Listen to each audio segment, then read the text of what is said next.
Bien, bonjour à tous et bienvenue sur ce live de la séquence 3 consacrée aux cultures associées. Alors vous connaissez maintenant l'exercice, vous l'avez vu pour les séquences précédentes, une demi-heure en direct avec les enseignants qui ont conçu cette séquence, qui ont créé les contenus, qui ont interagi déjà avec vous à travers les forums et qui là vont le faire en direct à partir des questions que vous avez posées sur ce forum dédié aux cultures associées. Et donc aujourd'hui, on va interagir avec deux enseignants-chercheurs. Donc à ma droite, Claire Marden, qui est enseignant-chercheur en agronomie, sciences du sol, microbiologie des sols à Montpellier-Supagro, à l'Institut des régions chaudes. Et puis en visio, un peu, qui est pas sur Montpellier, donc Laurent Bédoussac, enseignant-chercheur à l'ENFA à Toulouse, donc en agronomie également. Et donc Claire et Laurent voilà, ont construit ensemble et avec d'autres cette séquence sur les cultures associées. Vous avez posé des questions, vous avez interagi sur les forums, et donc on va repartir de ces questions pour pouvoir aller un petit peu plus loin dans les contenus sur ces cultures associées. Alors surtout tout au long de cette discussion, n'hésitez pas à poser des questions en direct. Julien et Sarah sont là pour nous les transmettre et Laurent et Claire pourront les voir et pourront ainsi y répondre et donner vraiment une dimension live à cet événement. Donc on va commencer par toi, Claire. Donc je te laisse dire qui a posé la question et puis donner les éléments de réponse, et puis après on aura une interaction avec Laurent, toi et moi et les Boucasiens qui nous regardent. Merci Stéphane. Donc bonjour à tous. Je vais d'abord réagir à une contribution de J.M. Martigues. Donc merci beaucoup pour cette contribution.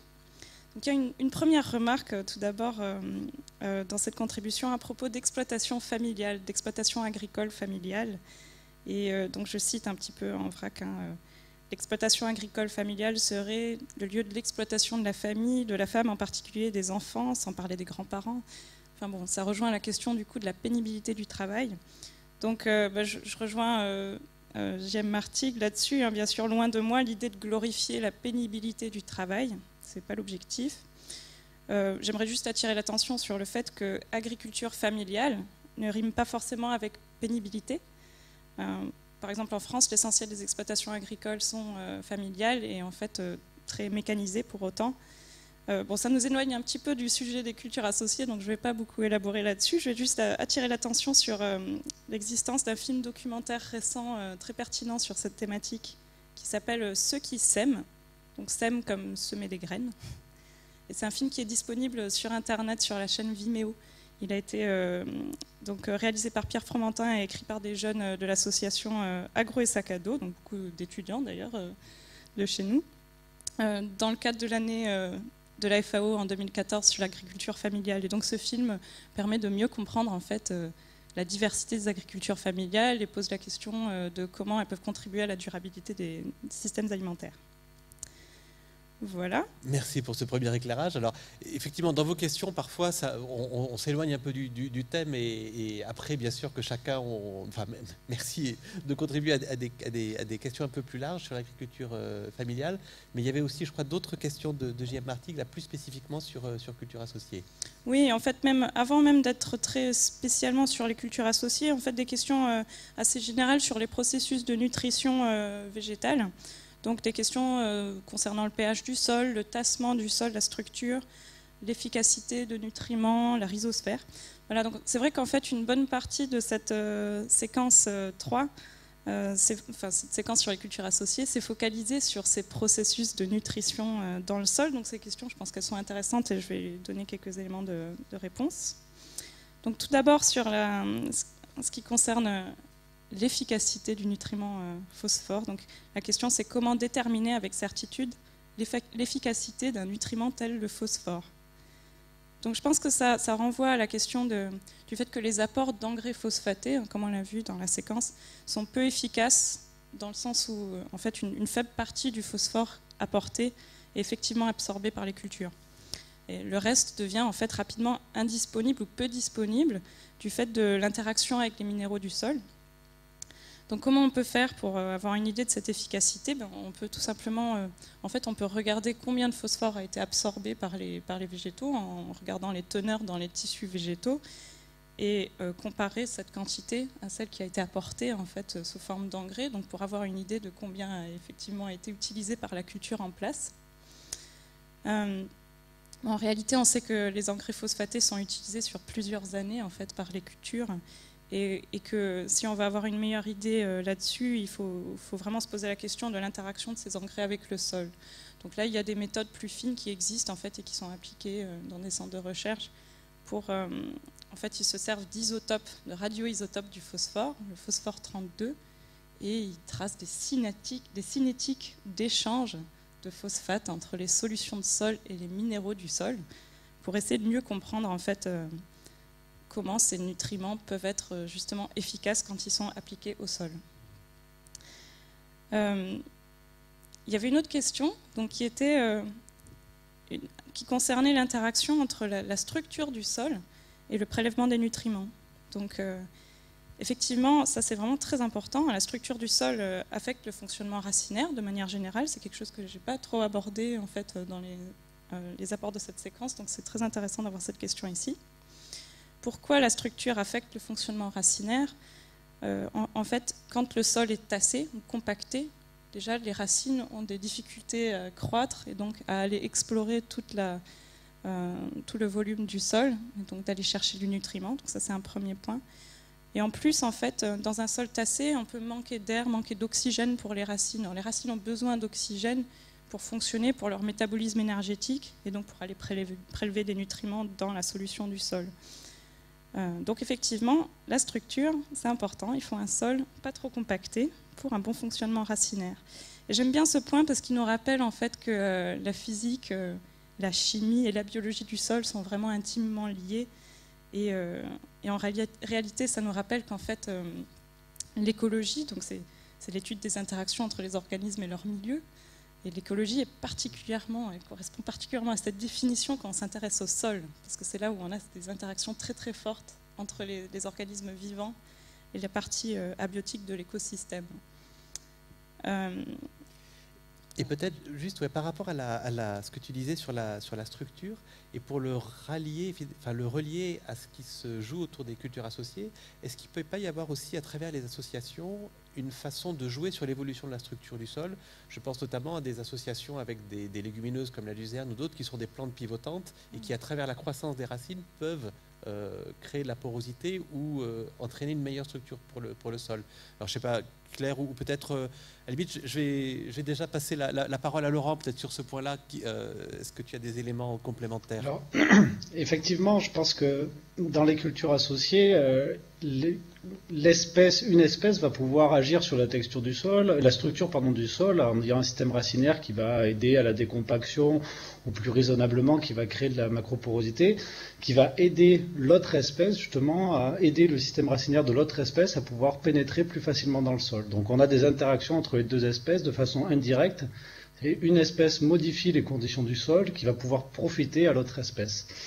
Et je rejoins là-dessus sur l'exemple du phosphore. Dans le cas d'une culture associée, quand on évalue l'efficacité du phosphore, le phosphore il va se partager entre les deux espèces. Donc on va s'intéresser à la quantité de phosphore acquise par chacune des deux espèces. Et là encore, on peut avoir des interactions, c'est-à-dire une espèce qui va aider l'autre espèce à mieux acquérir le phosphore du sol. Donc c'est un petit peu plus complexe, mais les processus restent les mêmes que dans le cas d'une culture avec une seule espèce. Merci Laurent pour cet éclairage. Claire, tu avais d'autres questions de J.M. Marty ou... Oui, j'allais juste terminer sur la question sur la rhizosphère. Donc il y a un commentaire de M. Martig qui dit qu'en dépit du rôle central pour toute vie, nous connaissons fort peu de choses au sujet du fonctionnement de la rhizosphère. Donc il fait référence à une citation de Philippe Insinger, qui est un de mes collègues, en 2010, et il demande si cette citation, donc sur notre extraordinaire ignorance du fonctionnement de la rhizosphère, si elle serait toujours valable en 2015. Alors je trouve que c'est une question très intéressante et qui nous met un petit peu au défi en tant que chercheurs. C'est une très bonne référence. D'ailleurs, Philippe Insinger aurait bien aimé se joindre à nous pour ce live, mais il n'était pas disponible parce qu'en fait, il est occupé aujourd'hui avec des viticulteurs champenois à propos de questions de sol. Mais je pense qu'il dirait en réponse à cette question que depuis 2010, il y a des chercheurs qui ont beaucoup travaillé, on s'est beaucoup acharné sur cette question, on a accompli des progrès sur la compréhension de cette rhizosphère, donc le volume de sol qui est affecté par le fonctionnement racinaire. Mais cependant, le constat général qu'on reste trop ignorant est toujours vrai, toujours valable, malheureusement.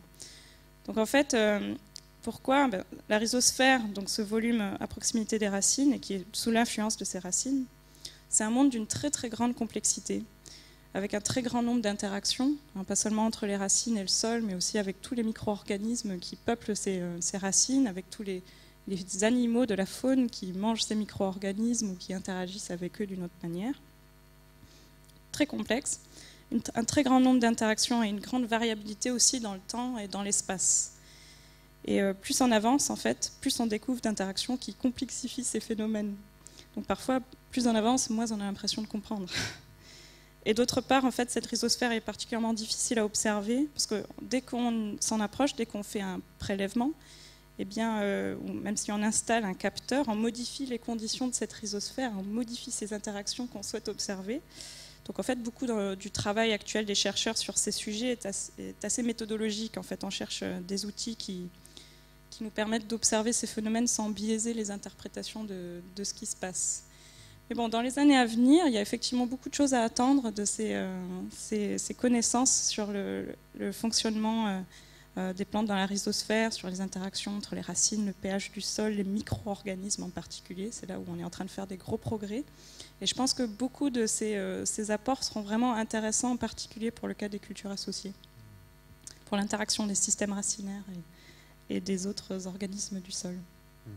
Puis je pense que cet exemple illustre bien aussi le fait que l'agroécologie et ces formes alternatives d'agriculture, finalement, ont permis aussi de montrer à quel point il y avait des pans entiers de connaissances du fonctionnement de l'écosystème et de l'agrosystème qui faisaient défaut, finalement, et notamment la composante biologique, donc tu la disais à travers la rhizosphère, mais on pourrait en parler également sur d'autres composantes de l'écosystème sur lesquelles on avait très peu de connaissances parce qu'elles avaient été peu... Et effectivement, des gens comme Philippe Insinger, donc qui est chercheur à l'INRA, ou des chercheurs du CIRAD ou d'autres organismes de recherche, ont effectivement focalisé plus les recherches pour comprendre cette composante biologique notamment. Ouais. Absolument. Peut-être, on va te passer la parole, Laurent. Il y avait une question sur les rotations, je crois, que tu voulais... Oui, alors... Effectivement, une question posée par Tedesvo ou Tedesvo, je ne sais pas, qui posait la question de quelle rotation envisager dans une parcelle après une association de pois divers et d'orges divers. Alors, c'est une question complexe puisque la question des rotations va dépendre des cultures présentes sur l'exploitation, donc il en donnait un certain nombre, va dépendre du contexte pédoclimatique. Alors, on va dire qu'il ne faut pas oublier, même si on fait des cultures associées, de faire de l'agronomie. C'est-à-dire qu'on ne va pas pouvoir envisager de faire de la monoculture de cultures associées, c'est-à-dire de cultiver des cultures associées, puis l'année suivante la même culture associée et ainsi de suite. Au bout d'un moment, ce système sera en rupture, sera en déficit, on va avoir des maladies qui risquent d'apparaître, de l'enherbement problématique, et donc il va falloir casser ces rotations. Alors, pour faire simple, on va dire qu'une culture associée, le choix de la culture qu'on va implanter après la culture associée, va dépendre du comportement de la culture associée. Je m'explique autrement. Si la culture associée est essentiellement composée de protéagineux, de pois par exemple, dans le cas présent, alors on peut considérer qu'il s'agit quasiment d'un précédent pois. Et donc derrière, on va privilégier une céréale. A l'inverse, si la culture associée est essentiellement composée de céréales, eh bien on va considérer qu'il s'agit plutôt d'un précédent céréal. Alors pour l'agriculteur, cela pose une question essentielle, c'est-à-dire que généralement un agriculteur a plus ou moins planifié ses rotations. Alors elles ne sont pas inscrites dans le marbre, mais il sait plus ou moins qu'est-ce qu'il va mettre après. Or là, ça oblige l'agriculteur à repenser ses rotations de façon dynamique et de façon plus importante qu'il ne le ferait avec des cultures annuelles. Donc voilà, il faut... Alors, ça c'est un premier élément de réponse. Le deuxième élément de réponse, on nous dit souvent que dans le cas de protéagineux, il faut avoir des délais de retour, c'est-à-dire remettre le protéagineux dans la rotation, pas plus d'une fois tous les 5 ans. Dans le cas d'une culture associée, du fait que ces systèmes permettent souvent de réduire les problèmes d'enherbement, de réduire bien souvent les problèmes de bioagresseurs, on peut penser que la culture associée peut revenir de façon un peu plus régulière, mais j'insiste encore, on ne peut pas la faire revenir tous les ans. Donc voilà, on ne peut pas donner de réponse systématique, mais on peut dire qu'il faut faire appel aux grands principes de l'agronomie qui vont être un petit peu modifiés par les cultures associées, mais qui vont rester les mêmes, les grands fondements vont rester les mêmes. Merci Laurent. Alors, du coup, j'en profite pour rebondir sur une question en direct là, que je trouve assez liée finalement à la question des rotations. Question qui a été posée 2 fois, qui est: les reliquats azotés derrière les légumineuses pourraient-ils être de vraies bombes à retardement? Et j'aimerais avoir l'avis de spécialistes sur ce sujet. Alors, derrière cette question, effectivement, il y a l'idée que la culture de légumineuses, l'effet bombe à retardement, c'est que ce sont des plantes qui effectivement fixent l'azote de l'air et qui seront très intéressants par rapport à ça pour les systèmes de culture, mais qui, une fois qu'elles sont récoltées, la décomposition des racines, des tissus, etc., peut provoquer beaucoup de minéralisation et donc des problèmes éventuellement d'excès de nitrate, voire de pollution par le nitrate. Alors, est-ce que ça, par rapport aux cultures associées, ça renforce ce problème, ça le résout? Qu'en penses-tu, Laurent, ou comment tu réagis à chaud sur cette question? Alors, pour moi, il y a 2 éléments de réponse. Une bombe à retardement, je pense que c'est un terme un petit peu exagéré. Disons qu'il faut, si effectivement on sait que les légumineuses vont laisser un reliquat azoté un peu plus important et vont restituer des pailles qui vont avoir tendance à se minéraliser de façon plus importante qu'une céréale, il faut donc gérer sa rotation, implanter une culture qui va être capable d'utiliser ce reliquat. Et en fait, il n'y a de bombe que si on n'est pas en capacité d'utiliser ce reliquat. Or, si on implante derrière un protéagineux une céréale, qui est une culture exigeante en azote, alors cette quantité d'azote supplémentaire apportée dans le système va être utilisée et donc ne va pas risquer d'être perdue dans l'environnement. Dans le cas des cultures associées, effectivement, le reliquat va dépendre de la composition de la culture associée à la récolte. Et donc, c'est ce que je disais tout à l'heure, on a une forme de curseur qui va aller d'une association essentiellement composée de céréales vers une association essentiellement composée de légumineuses. Et donc là, pour faire un approximat pas trop faux, on va dire que si on va faire une sorte de règle de 3. Si l'association, c'est surtout du protéagineux, on va le considérer comme un précédent protéagineux et inversement pour une céréale. Et si on a quelque chose d'équilibré, on va considérer que le reliquat sera à peu près entre les deux. Généralement, ce qu'on observe, c'est qu'une culture associée, qui est relativement équilibrée à la récolte, va laisser très peu d'azote dans le sol, puisque les 2 espèces vont finalement être complémentaires et utiliser quasiment tout l'azote disponible. Et en termes de minéralisation, les pailles que l'on va incorporer seront des pailles plus riches en azote que des céréales et un petit peu moins riches en azote que des protéagineux. Donc je pense que voilà, une manière simple de raisonner, c'est de se dire, voilà, on fait une règle de 3 en fonction de la composition de la culture associée, et là encore, il faut être en capacité d'utiliser le reliquat azoté laissé par la culture. D'accord, merci. Donc on voit bien effectivement qu'on joue sur 2 aspects, c'est l'aspect association de culture et l'aspect succession de culture dans le temps et dans l'espace. Alors on va poursuivre sur cette thématique azote, mais et avec également une dimension pesticide, je crois, dans une autre question de TDVO. Je te laisse répondre, Claire. Oui, merci. C'est une question qui concerne les bassins d'alimentation de captage. Donc en fait, la qualité de l'eau, en réalité, c'est ça la question qu'il y a derrière. Donc est-ce que l'agroforesterie ou les cultures associées seraient des réponses appropriées en termes de fuite d'azote et de pesticides? Et donc pour limiter ces fuites d'azote et de pesticides vers les cours d'eau. Donc en termes de fuite d'azote, on vient d'en parler un petit peu. En gros, l'intérêt, c'est ce qu'il faut maximiser, c'est l'absorption racinaire de ces nitrates avant qu'ils rejoignent l'eau de surface ou les eaux de nappe. Donc on connaît l'intérêt des complémentarités de systèmes racinaires pour adresser cette question, des complémentarités spatiales, des plantes à enracinement profond et d'autres à enracinement différent, etc. Donc comme ce qu'on peut trouver en agroforesterie ou aussi dans certaines cultures associées. Pour limiter les fuites de pesticides, on peut essayer de dégrader, d'augmenter la dégradation des pesticides dans le sol, donc grâce à une activité biologique, dans certains cas, du sol qui peut dégrader ces pesticides. Ce n'est pas toujours le cas, mais dans certains cas, c'est possible. Cette activité biologique peut, dans certains cas, être favorisée par les associations végétales. En tout cas, c'est vraiment une piste sérieuse de recherche actuellement. Mais bon, je pense qu'au-delà de ces solutions localement pour capter ou pour dégrader des polluants qui auraient été émis, finalement, l'intérêt, c'est d'essayer d'éviter de les émettre, ces polluants. Donc, éviter d'émettre des polluants pesticides, trop de nitrates.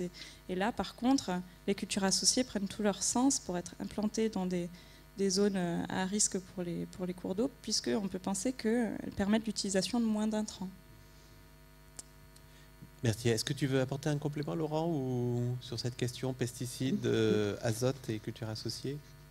Alors, non, je voudrais insister sur le dernier point de Claire. Je pense qu'il ne faut pas faire le raccourci de dire culture associée égale pas d'azote et pas de produits phytosanitaires, insecticides, herbicides, fongicides. Par contre, les cultures associées, céréales, légumineuses surtout, expriment effectivement leur potentiel dans les situations où il n'y a pas d'azote et où il n'y a pas de protection phytosanitaire par rapport aux cultures monospécifiques.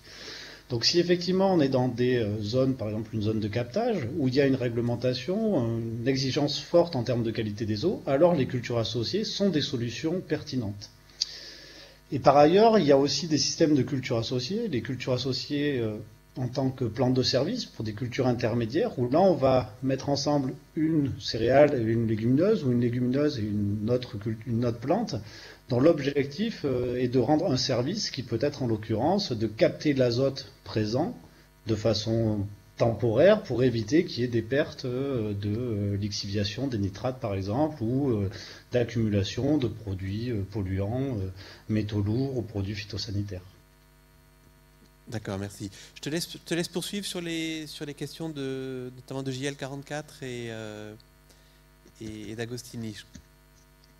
Alors il y avait JL44 qui posait un certain nombre de questions, toutes aussi intéressantes les unes que les autres, qui disait donc que les cultures associées pouvaient être utilisées par les agriculteurs pour avoir les meilleurs rendements, mais qu'il fallait prendre d'autres critères en considération, comme l'utilisation de la récolte, soit pour sa propre consommation, soit pour la vente, et que les cultures associées posaient aussi un certain nombre de problèmes, de difficultés aux agriculteurs en termes d'outillage, de main-d'œuvre à disposition.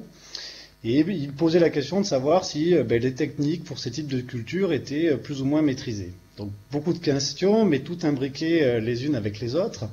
Alors si je les prends dans l'ordre, la question du débouché. Alors effectivement, si on regarde aujourd'hui les pratiques agricoles, on voit que les cultures associées sont surtout pratiquées pour de l'autoconsommation, c'est-à-dire beaucoup par des éleveurs qui vont utiliser la culture associée, le mélange de grains, soit récolté en grains, soit en fourrage, pour l'alimentation de leurs animaux. Donc ça, c'est la solution la plus facile, puisqu'il n'y a pas d'intermédiaire, mais qui n'est pas néanmoins sans problème, puisque quand un agriculteur va récolter un fourrage ou des graines, il va avoir deux espèces mélangées qui n'ont pas les mêmes qualités alimentaires, et donc il va falloir que l'agriculteur soit en capacité d'estimer la qualité de son fourrage ou de son mélange de grains. Donc ça, c'est quand même une contrainte, mais je pense, pour faire simple, là aussi, une règle de 3 fonctionne plutôt pas mal. En fonction de la composition, on va se dire on est plutôt proche d'une céréale ou plutôt proche d'une légumineuse. A l'inverse, un agriculteur qui chercherait à vendre sa culture associée, donc soit il la vend pour notre éleveur, donc on retombe dans le cas précédent, soit il va vouloir la vendre à une coopérative qui elle-même va chercher à la vendre à un fabricant d'aliments pour les animaux ou pour l'alimentation humaine. Dans ce dernier cas, on observe que les acteurs de la filière, que ce soit les fabricants d'aliments pour les animaux ou pour l'alimentation humaine, ne valorisent pas les cultures associées en tant que telles et donc passent par une étape de tri. Ils vont d'abord séparer les deux espèces pour ensuite éventuellement les remélanger pour fabriquer de l'aliment pour les animaux ou soit commercialiser ensuite les deux espèces séparées. Et donc là, on voit qu'il y a une contrainte nouvelle posée par les cultures associées qui est la question du tri. Est-on en capacité de séparer correctement les graines des deux espèces ? Sur la deuxième partie de la question, sur la question de l'outillage, de la main-d'œuvre à disposition, disons que les cultures associées, un agriculteur qui veut faire des cultures associées, il ne va pas avoir besoin d'acquérir de nouveaux matériels. Le matériel qu'il a à disposition est le même pour les cultures monospécifiques que pour les cultures associées. Par contre, l'utilisation des machines va être différente. Par exemple, quand il va s'agir de semer un mélange, il va falloir avoir un semoir en capacité de semer les graines à différentes profondeurs. Quand on va récolter une culture associée, il va falloir trouver les bons réglages de la moissonneuse-batteuse pour éviter soit de casser la légumineuse, soit de perdre trop de grains derrière la moissonneuse. Si on parle de désherbage mécanique, un agriculteur qui veut désherber avec une hersétrie, qui est une sorte de griffe qui vient gratter le sol pour arracher et recouvrir les adventices, il va devoir faire un réglage différent s'il s'agit d'une culture associée ou d'une culture pure de céréales ou d'une culture pure de protéagineux. Et donc effectivement, il y a besoin pour l'agriculteur, et même plus largement pour les différents acteurs de la filière, d'acquérir, ou disons de réacquérir des connaissances sur les pratiques des cultures associées. Et donc ça pose une question forte, c'est aujourd'hui, est-ce que l'un des problèmes à la diffusion des cultures associées n'est-elle pas liée au manque de connaissances, en termes de pratiques notamment, sur comment est-ce qu'on désherbe, comment est-ce qu'on récolte, comment est-ce qu'on sème. Et donc une partie de nos travaux, de la recherche, mais pas que, en lien avec les acteurs du développement, et aussi fortement en lien avec les agriculteurs, c'est de remettre au goût du jour des connaissances techniques sur ces systèmes. Et effectivement, ce que tu dis là, Laurent, est bien illustré effectivement par l'étude de cas qui est présentée, où la façon de remettre au goût du jour ces connaissances et de les reconstruire, ça peut se faire effectivement pas simplement de la recherche d'un côté ou du développement de l'autre, ou par uniquement par des associations d'agriculteurs ou des agriculteurs, mais il y a une nécessité d'imaginer des dispositifs de co-conception de systèmes qui permettent de recréer ces connaissances. C'est bien ça ? Tout à fait. Quand on parle de réglage de semoirs ou de moissonneuses-batteuses, moi en tant que chercheur, je suis perdu quand je discute avec des agriculteurs. Donc c'est bien des questions qui m'ont été posées par des agriculteurs qui m'ont dit « mais attendez, comment je désherbe ma culture associée ?»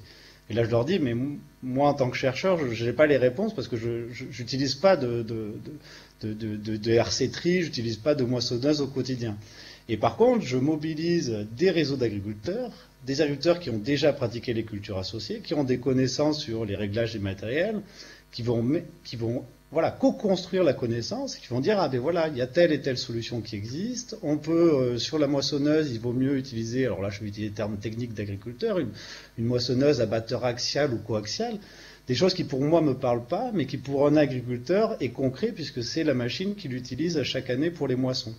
Donc on voit bien que chacun apporte des connaissances, et c'est cette diversité de connaissances qui permet de créer des systèmes innovants et performants.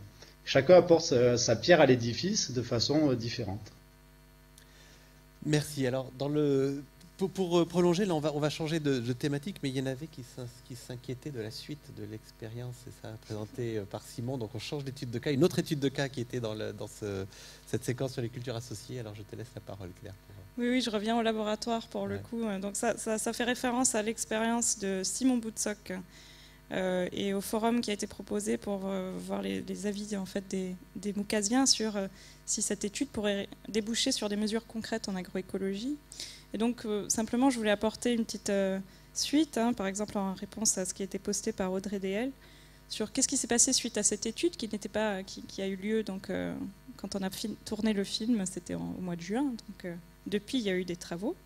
Donc, l'étude n'est pas encore tout à fait terminée, il reste encore des mesures de laboratoire à réaliser.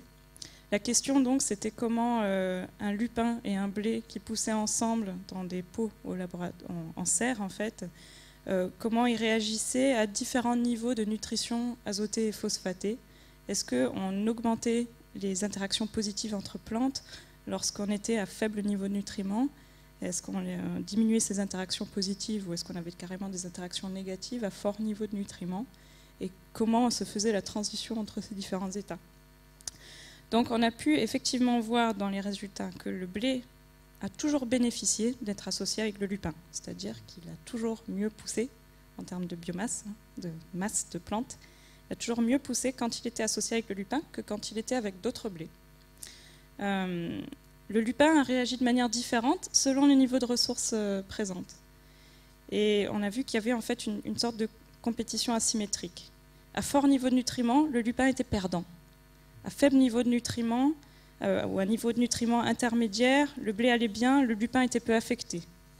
Et à très faible niveau de nutriments, le blé allait mieux en présence du lupin, et le lupin allait mieux en présence du blé. Donc, tous les deux étaient positivement affectés. Donc on a vu effectivement s'exprimer des processus écologiques de mutualisme entre les plantes qu'on pourrait trouver vraiment très bénéfiques. Mais attention en termes d'agroécologie, dans ces situations où finalement les processus écologiques les plus attrayants d'interaction positive entre plantes s'exprimaient, dans ces situations-là de très faible apport en nutriments, en fait la production totale était très mauvaise. Donc pas satisfaisante pour l'agriculteur. Donc cette étude a vraiment fait émerger des compromis en fait, entre nutrition minérale et utilisation des processus écologiques de facilitation entre plantes. Et effectivement, ça illustre bien aussi cette nécessité à la fois dans des situations de laboratoire, d'avoir des situations parfois extrêmes pour comprendre les mécanismes et notamment ces mécanismes très séduisants dont tu parles, et après d'avoir ce dont parlait Laurent, c'est-à-dire l'articulation entre connaissances scientifiques, connaissances expertes, connaissances d'agriculteurs pour pouvoir arriver à des solutions opérationnelles. Alors, on arrive pratiquement au bout de ce live, mais peut-être, Laurent, je te laisse terminer sur... il restait encore une ou deux questions sur lesquelles tu voulais revenir. Oui, alors il y avait une question qui est très pertinente par rapport à ce que vient de dire Claire. Si tu disais, Claire, donc en situation de très bas niveau d'intrants, le lupin et le céréales se comportaient mieux, mais par contre le niveau de biomasse était très faible et donc non satisfaisant. Et donc ça renvoie à une question qui a été posée sur le land équivalent ratio, donc un indicateur très souvent utilisé par les personnes qui travaillent sur les cultures associées pour évaluer leur performance. Alors dans le cas d'une situation à très faible niveau d'intrants, effectivement on a des LER qui sont supérieurs à 1 et on dit souvent que les cultures associées sont plus performantes. Alors c'est vrai, sauf que c'est un raccourci par rapport à la signification de l'indicateur. C'est-à-dire que dans le cas présent, en situation de bas intrants, très bas intrants, il est plus intéressant de cultiver 1 hectare de culture associée à très bas niveau d'intrants que 1 hectare de culture pure au pluriel à très bas niveau d'intrants. Mais ça ne veut pas dire que d'un point de vue de la production de biomasse totale et du rendement total, la culture associée est plus performante. Je m'explique autrement.